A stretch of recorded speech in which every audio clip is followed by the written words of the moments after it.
Hello and welcome once again to the Lovespoon Workshop. Now today's video is going to be something a little bit different. We've done a few videos before where we've sort of given a few ideas on what beginners, people learning to carve, how they can actually go about doing that. But today's video, we're going to focus on a particular area in regard to anybody who wants to start carving love spoons. Now, we're very fortunate here at the Lovespoon Workshop. We have a lot of visitors in, and one of the types of visitors that we have through are people interested in love spoon carving and in wood carving in general. And a lot of people, they're involved in different groups, different clubs, and they watch a lot of different videos and things like that in regard to wood carving. And one thing that, talking to people, one thing that sort of comes across is starting at an appropriate level.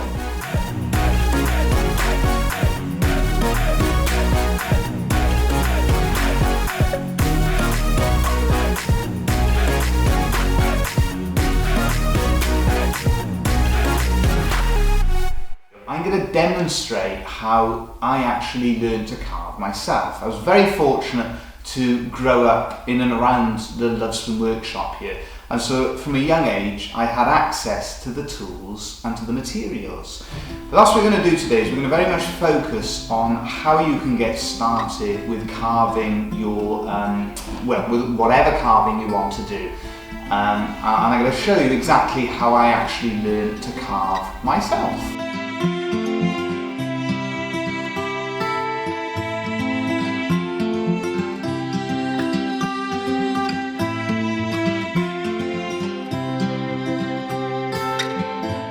Okay, so a lot of wood carving, it comes down to, as a lot of things in life do, it comes down to confidence. And the first thing that I had to do then, growing up around the workshop, was to build the confidence. So the way I actually did that, initially, I was a little bit concerned about going straight into love spoons because it would take larger pieces of wood, and I didn't want to spoil a larger piece of wood. Looking back on that now, a little bit silly in some ways, but what I did is to use little pieces of wood like this, a little offcut, and I would do simple little designs on that offcut of wood and turn it into a little key ring. So that then allowed me to build my confidence, and that is essentially what you're doing. And that is the biggest thing when we speak with people. Their main concerns with wood carving is a lack of confidence, really. So that's what you're doing. The same as any skill, anything that you're trying to learn, anything you're trying to do, it is a process of building up your confidence.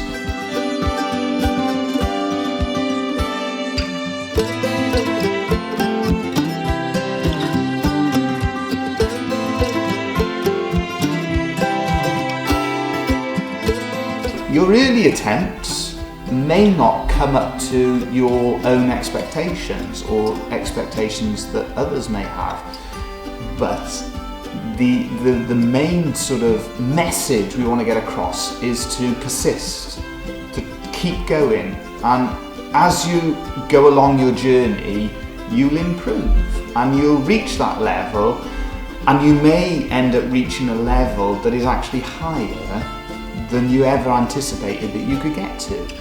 But it's important to emphasize that you need to start at an appropriate level. So build up that confidence doing more simple skills, and then as time goes on, you can progress on to the more advanced skills. So what we're going to demonstrate now is just a simple little design that we would do when we were learning to carve on a little key ring like this one here. Okay, so here we go then. The little piece of wood that we're going to be carving, it's a little piece of oak. So as always, we just secure it in the vise. First thing I'm going to do, I'm going to mark out the centre. And this is something that we've demonstrated in the past. Mark out the centre so you can see we measure it out We angle the gouge right over like so, and you put your, the technical term I believe is your stop cut, but you're basically cutting down into the woods. We then use a different shaped, different sized fingernail gouge, and we're going to mark all around our centres. So the same again, measure out where you're going to cut, angle it over. Reason you do that, you don't want to actually cut away what you're doing there. If you angle it in like that, you'll cut like a groove into it, and we'll end up losing what we're actually carving into the wood. So same again, go all around the angles.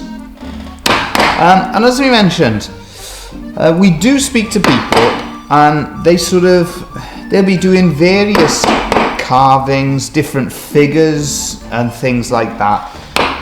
And quite often they will get so far in their project and they get a bit sort of stuck.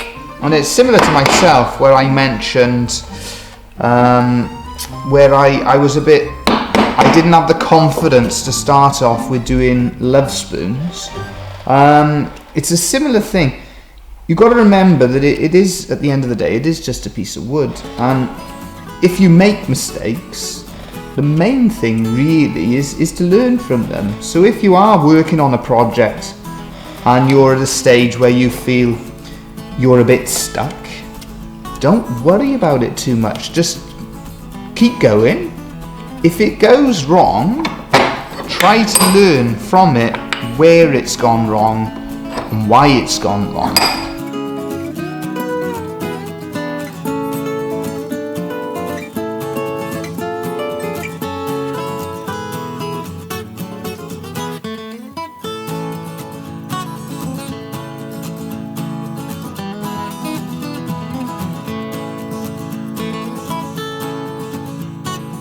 It's all part of that journey to eventually get into a point where you are successful in your carving and you can achieve the things that you want to. So that's how we do it.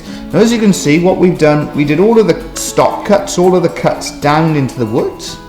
We're now bringing out a little bit of detail in and around the petals. As you can see, we've carved a simple little flower. And now we're just finishing off the centre. So a little bit of recycled oak. And basically the reason that I learned to carve on little key rings like this, they were little offcuts of wood, and if I didn't make key rings for them, we weren't really using them for anything else. So it was a good way to build that confidence. So there we are. We hope that little video will be useful to everyone. It's just a little guide really to show people to start your journey as a woodcarver, start it at an appropriate level. But again, thank you all for watching, and we'll be back again soon. Feel free, if anyone needs any help with carving, feel free to put any sort of ideas in the comment section below. And as we say, thank you all again for watching.